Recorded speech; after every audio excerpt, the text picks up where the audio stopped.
Hello, and welcome to another episode of ReConnect. I'm Kilian Englert, and joining me today is Ryan O'Boyle. Ryan, how's it going? Hey, Kilian. Doing well. Thanks for having me on. Thanks for being on. We have a great episode for everybody. We're going to be covering questions, the best questions we got from our Connect event in early mid September, where we had a great special guest, Mark, who is the CISO of Chime. And this was specifically around tackling some of the security challenges he faced in the cloud. So, Ryan, I've gathered all of the best questions up from the session, and I'm going to ask them to you here for the audience live on the internet. So, Ryan, you ready to get into it? Let's do it. Awesome. First question, real high level, and I'll softball this one in for you. What platforms does Data Advantage Cloud support? Good question. So today we have support for both SaaS offerings as well as some IaaS. So on the SaaS side, we're looking at things like Box and Google Workspace, Salesforce, Okta, Slack, Jira, GitHub, Zoom. And then on the IaaS side, we're also looking in AWS. Cool. So, does Data Advantage Cloud integrate with just that closed list of applications and IaaS, or can we integrate anything with it right now? So today it's really just that list that we're focusing on. We'll definitely see more in the future, but at this point, I think we have a pretty good focal point around those. Makes sense. One notable absence, though, is Microsoft 365. Is that covered with Data Advantage Cloud? So not necessarily Data Advantage Cloud, but we do have full support for the Office 365 suite, including things like Exchange Online, SharePoint Online, and OneDrive, and that's all done through Varonis Enterprise. Makes sense. Thank you. So during this session, I know we talked a lot about SSO and Okta was referenced in several instances. Can you tell the audience a little bit what SSO is or what Okta is? And specifically, is it just really IAM in the cloud, or can we compare it to Active Directory in the on-prem world?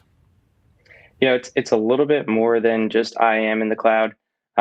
First and foremost, Okta is one form of single sign-on. It's one vendor used with an SSO. There are other options as well. And just to kind of think about what you do with SSO a little bit, it's really about mapping the users to the different applications in the cloud that they have access to. So this allows for a good end user experience. Users don't necessarily have to log in with their credentials every single time that they want to access the cloud app. They can essentially log into the SSO, Okta, for example, and then navigate to each of the applications that they currently have access to. Awesome. Thank you. We'll switch gears a little bit and talk some alerting now. Do organizations need to have something like a SIM in place in order to get alerts out of Data Advantage Cloud? Not necessarily, but I think a big point for us is about fitting into your overall security ecosystem. And while a SIM is an option there, it's not always necessary. We can do things like email notifications, SMS messages. Something that I've been seeing more of is a Slack integration as well. So Mhm. organizations use Slack channels for notifications. So for us, it's fairly open ended when it comes to integrations, and we really just want to help you fit into your security ecosystem. That's awesome. Perfect. Follow up question to that one that we got to is, so are there alerts built into Data Advantage Cloud? Absolutely. So we have policies and alerting logic that come out of the box. We also give you the ability to customize or build your own. And by default, all alerts will also go into the UI. Perfect. This was a little bit more complex question we had, but I thought it was really good to answer. So Data Advantage Cloud audits documents and object access, but does it also audit cloud configurations or admin activity? Definitely. So, first and foremost, looking at data is one of our primary concerns. And Mhm. data in the cloud tends to be more than just files and folders. We're also looking at other sorts of objects like in Salesforce accounts and opportunities and contacts and contracts. We also want to monitor all of the security settings and the configuration around each of these cloud repositories. And we can tell you when an administrator, for example, is making a change to any of those settings. We're monitoring all of our privileged and non-privileged identities. And this gives us a really holistic view into what's happening across each cloud app. Awesome. Kind of the flip side to that coin, we want to talk a little bit about permissions. And Data Advantage Cloud is doing something unique, and we're normalizing the permissions across all of these different platforms that we're monitoring. And we have a special acronym called CRUDS. Can you share with the audience what CRUDS stands for in case they hear it? Sure. So CRUDS is our effective access model where, as you mentioned, we're mapping the unique models back to a single view. And it stands for create, read, update, delete, and share. So trying to simplify those permission models for you. Awesome. That I think should make it really convenient, again, especially if people are looking at so many different cloud platforms together with different permission models.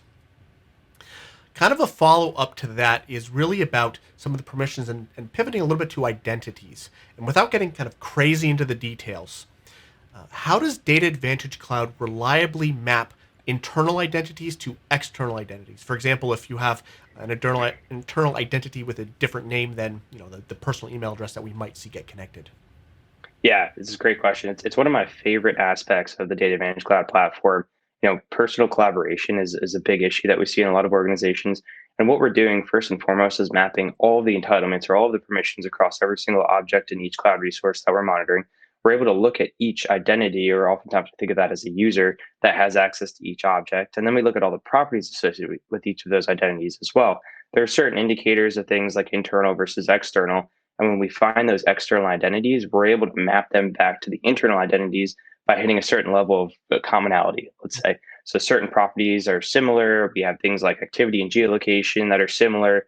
And we're able to hit a certain threshold of commonality. And at that point, we map that relationship within our database. That's really cool. Last and final question. During this event, we announced Data Classification Cloud, so classification for the Data Advantage Cloud platform. The one question that we got from a lot of audience members is this a new sort of automated method, or does this rely on end user tagging to get those classification results? Hopefully, the good news here is this is all automated. So, very similar to what we're doing with data classification on the on prem resources like your Windows file servers. We're just transitioning that over to the cloud. So, we're automatically scanning the contents of files, looking for instances of sensitive data. And then we save those hits or those records within our database so that we can quickly understand who has access to our sensitive data, where does it sit, and what are users doing with those sensitive files. That's really cool. I think a lot of people are pretty excited at that time. Well, thank you so much, Ryan. Really appreciate your time. Anything else you'd like to add before we wrap up today? No, just we're always here to help, and would be glad to have one-on-one sessions. If anybody's interested in learning about Advantage Cloud, just let us know. Cool. Thanks so much. Thank you, Ryan. Thank you all for watching. Look forward to talking to you again soon. Take care.